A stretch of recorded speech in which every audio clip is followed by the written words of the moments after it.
എല്ലാവർക്കും ഒരിക്കൽ കൂടി നമ്മുടെ ഒരു ഹെയർ ട്രാൻസ്പ്ലാന്റ് യാത്ര എന്ന യൂട്യൂബ് ചാനലിലേക്ക് സ്വാഗതം.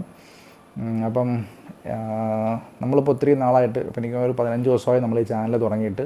അപ്പം നമ്മൾ ഹെയർ ട്രാൻസ്പ്ലാന്റുമായിട്ട് റിലേറ്റഡ് ആയിട്ടുള്ള കാര്യങ്ങളാണ് നമ്മൾ കൂടുതൽ ഈ ചാനൽ ഡിസ്കസ് ചെയ്ത് പോകുന്നത്. അതിലും മോസ്റ്റ് പ്രോബബ്ലി എൻ്റെ ഡെയിലി അപ്ഡേറ്റ്സ് ആണ്. അതായത് ഞാനിപ്പോൾ LHNS എൻ്റെ ഹെയർ ട്രാൻസ്പ്ലാന്റ് കഴിഞ്ഞു, അതിന് ശേഷമുള്ള എൻ്റെ ഡെയിലി അപ്ഡേറ്റ്സാണ് ഞാനതിൽ കൂടുതൽ അപ്ഡേറ്റ് ചെയ്ത് പോകുന്നത്. അപ്പോൾ അത് ചെയ്യാൻ നിൽക്കുന്നവർക്ക് അതൊരു പ്രചോദനമായിരിക്കും. അതുകൊണ്ടാണ് നമ്മളിപ്പം അങ്ങനെ പോകുന്നത്. അപ്പോൾ എനിക്ക് എൻ്റെ 7th ഡേ ആയിരുന്നു ഹെഡ് വാഷ്. ഇന്ന് എൻ്റെ 19ാം ദിവസമാണ്. അതെല്ലാം നിങ്ങൾക്ക് ചാനൽ പ്രോപ്പറായി വാച്ച് ചെയ്യുന്ന എല്ലാവർക്കും അറിയാവുന്ന കാര്യമാണ്.